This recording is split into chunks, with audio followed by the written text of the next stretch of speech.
guys, post-match Playmaker again. So, another week in the wonderful sport of football. I call it wonderful because it was in my childhood. Nowadays, it's also serious. There was once a time where I could have a laugh and a joke with my friends about the sport, but now everything is so blown up, way out of proportion. The FA, UEFA, all the other governing bodies seem to be involved in everything, literally, in the game right now. Obviously, the racing storm is still going strong. It doesn't look like subsiding anytime soon. And the latest controversy is the game over the weekend, Chelsea versus Manchester United. Now, I'm not sure if it's a ploy by Chelsea because obviously they are, the main cause of what's happening racially in the sport today.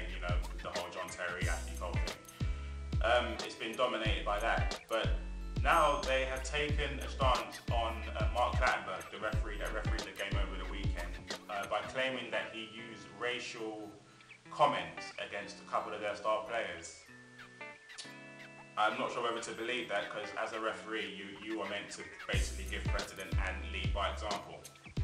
So obviously if it is true, Mark Clattenburg should be fired from his position as referee, as John Terry should have been for being found guilty by the FA. I don't know what to say about it, to be honest. I mean, the whole game has been brought into disrepute about it. The FA, even UEFA, I think, need to now, get involved, get hard on it. I personally don't want Mark Clattenburg. I don't want to believe Mark Clattenburg said anything, derogatory to any, player over the weekend or in general for that matter. But these are serious allegations.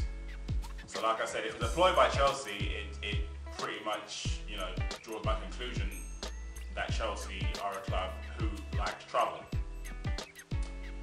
That's just my opinion. I mean, what do you guys think? I mean, Mark Clattenburg, do you really honestly believe that he used racial language in that context?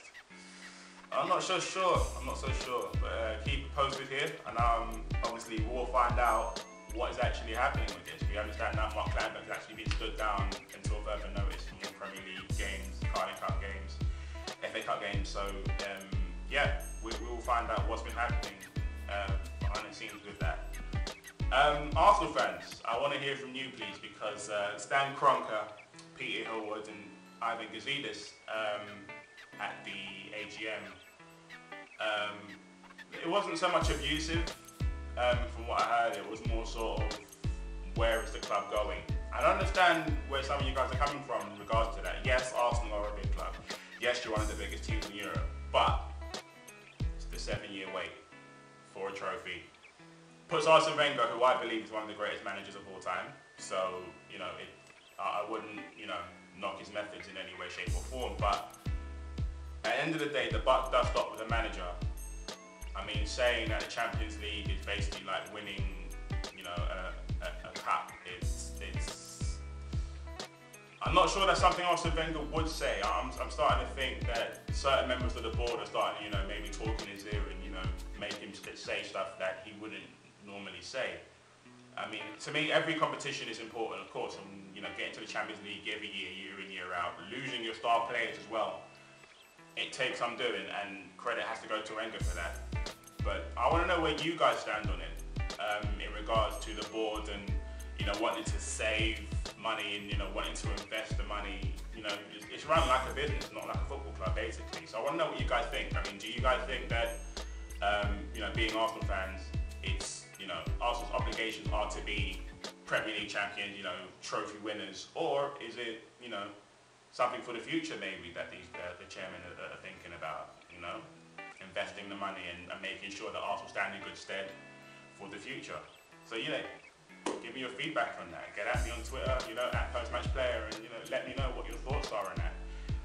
My goal of the week, I'm going to give it to Michael Boswick for Peterborough against Derby. I'm not sure any of you guys saw that goal. It was basically a decanio from outside of the area, just on the edge of the D. Amazing technique, and there was a goal scored by another Peterborough player, George Boyd, in the week. It was David Beckham-esque against Wimbledon, but this one, Michael Boswick gets it from me because the technique on that was incredible, so he's going to get my goal of the week. Player of the week, I was going to give it to Robin Van Persie, but having given a lot of thought about it, it was a game at the Emirates, Arsenal versus QPR, and Julio Cesar. I don't know how QPR pulled off that signing, but he is a signing and a half, and the amount of saves he made, and actually since he's come, he's kept QPR in a lot of games for a lot of the time. I mean, QPR could have been out of sight losing, 6-7s, but Julio Cesar has actually come in and he's done an excellent job.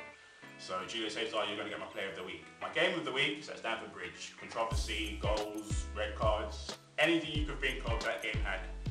The game obviously ended 3-2 win to Manchester United. We're going to have a rendition of that in the Carling Cup in the week. So I'm looking forward to that. So game of the week, Chelsea Man United.